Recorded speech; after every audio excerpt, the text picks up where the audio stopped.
찬미예수님, 매일 강론을 올리는 집사 파더입니다. 오늘은 2020년 6월 22일 연중 제12주간 월요일입니다. 오늘 독서는 열왕기 하권 17장 5절에서 8절, 13절에서 15절, 18절의 말씀입니다.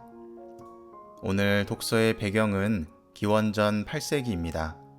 특별히 특정 부분을 택하여 표현한다면 북이스라엘의 멸망에 대해서 이야기하고 있습니다.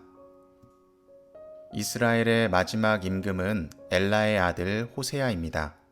그는 아시리아 임금 티글랏 필에세르의 꼭두각시로서 아시리아의 조공을 바치면서 이스라엘의 한정된 땅, 곧 사마리아와 에프라임 산악지대만을 다스렸습니다.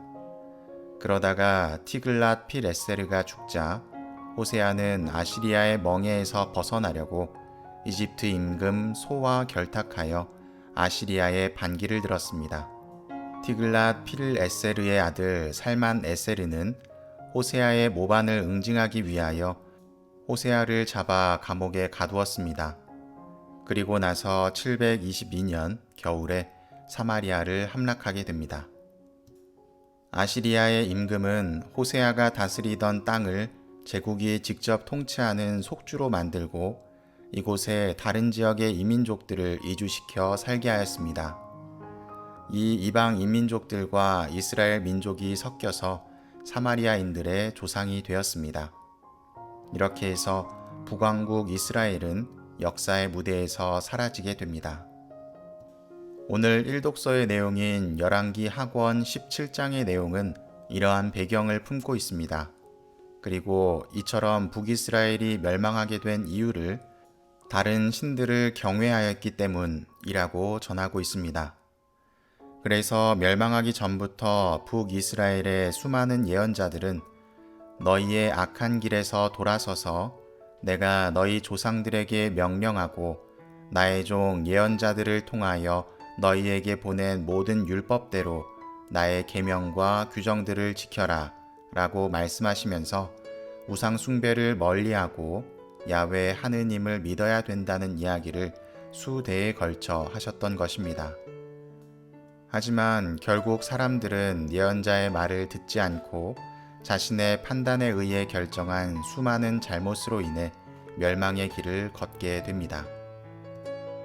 독서의 마지막 부분에서는 북이스라엘의 멸망 이후에 남은 것은 유다 지파뿐이라며 남유다 왕국에 대해 이야기하고 있습니다.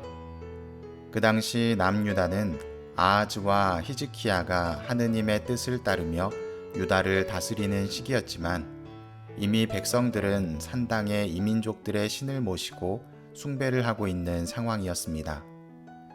임금들은 하느님의 뜻을 따르고 있었지만 백성들은 죄를 짓고 있던 상황이었습니다. 그래서 결국 이러한 상황이 지속되면서 기원전 6세기에 남유다도 몰락의 길을 걷게 됩니다. 오늘 복음은 마테오복음 7장 1절에서 5절의 말씀입니다. 오늘 복음은 많은 분들이 삶에서 잘 지켜지지 않고 있는 부분이며 마음 한편에 늘 고민거리로 남아있는 내용을 담고 있습니다. 바로 남을 심판하지 말라는 성경 내용입니다. 배경은 산상설교입니다. 5장부터 계속해서 가르침을 주고 계시는 예수님의 모습과 그걸 듣고 있는 군중의 모습을 떠올리시면 좋습니다. 예수님께서는 말씀하십니다. 남을 심판하지 마라. 그래야 너희도 심판받지 않는다. 너희가 심판하는 그대로 너희도 심판받고 너희가 되지라는 바로 그 되로 너희도 받을 것이다. 이 내용은 성경에 나오는 이야기지만 신앙인이 아닌 모든 사람들도 알고 있고 공감하는 내용입니다. 누군가를 판단하는 기준이 나에게 있어서는 안 된다는 이야기입니다.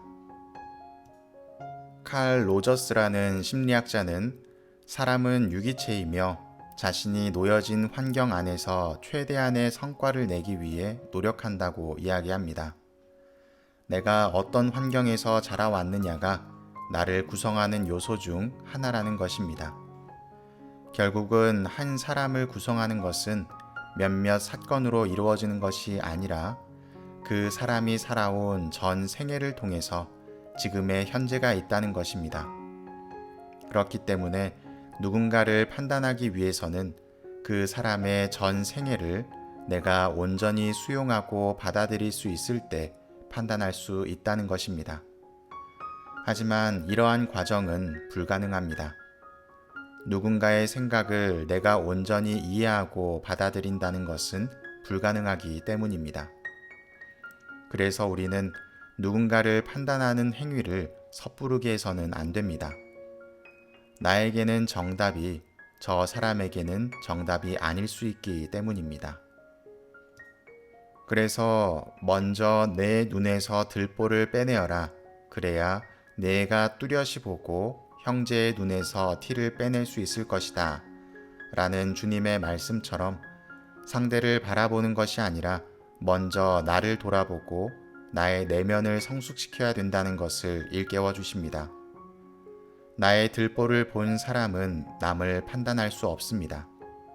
나의 잘못을 보았기 때문이 아니라 사람을 판단하는 것이 얼마나 어리석고 무지한 것인지 깨닫게 되기 때문입니다. 오늘 독서의 내용을 보면 수많은 임금과 백성들은 하느님을 멀리하는 선택을 했습니다.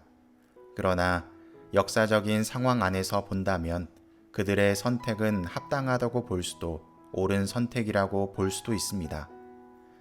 그 시대적인 상황에서는 올바른 판단이라고 여길 수도 있겠죠. 하지만 그 판단의 기준은 결국 나에게 있었고 하느님은 계시지 않았습니다.